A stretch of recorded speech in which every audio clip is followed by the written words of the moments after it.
இருக்கும். அவங்க எல்லாருமே அதில் வந்து கொஸ்டின் இருக்கும், அப்ஜெக்டிவ் டைப்பில் இருக்கும். அந்த ஆன்சரை டிக் பண்ணாலும் சரி, நீங்கள் சர்க்கிள் பண்ணாலும் சரி, சரிங்களா?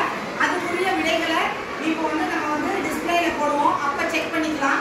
அதுக்கடையில் ஒரு குழுவுக்கு நான் இந்த பக்கம் வந்து வினாக்களும், இந்த குழுவுக்கு இந்த பக்கம் இருக்கிறவங்களுக்கு டீச்சர்ஸ் ப்ளீஸ் லிசன், நான் விடைகளும் கொடுப்பேன்.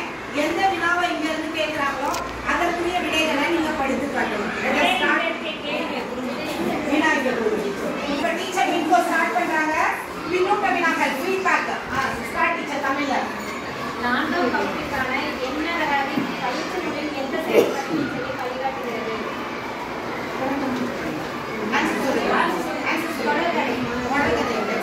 மின்னும் பெயர்கள் செயல்பாடு எந்த நிலை குழந்தைகளுக்கு? மின்னும் பெயர்கள் செயல்பாட்டின் நீட்சியாக பயிற்சி முறையில் அமைக்கப்பட்டுள்ள படித்தல் பகுதி படிப்பேன் மின்னுவேன். Excellent teacher. நீங்கள் 4-5 வாசி. பாடநூலைய பயிற்சி முறையில் நீக்கும் செயல்பாடு எது? புத்தகத்தில் தேவை. ஒன்றில் அறிஞர் என்று பகுதி வைக்கப்பட்டது நோக்கமாகும்.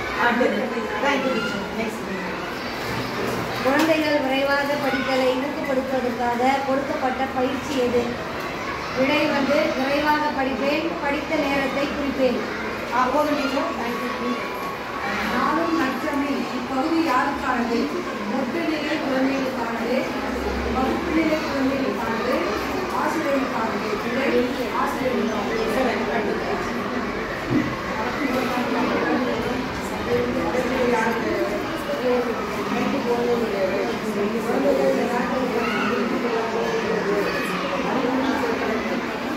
எக்ஸலன்ட். இப்போ யாரெல்லாம் எடுத்து சொன்னீங்க பின்னூட்ட வினாக்கள் 2 நிமிடத்துல கிளாஸ் பண்ண அவங்களுக்கு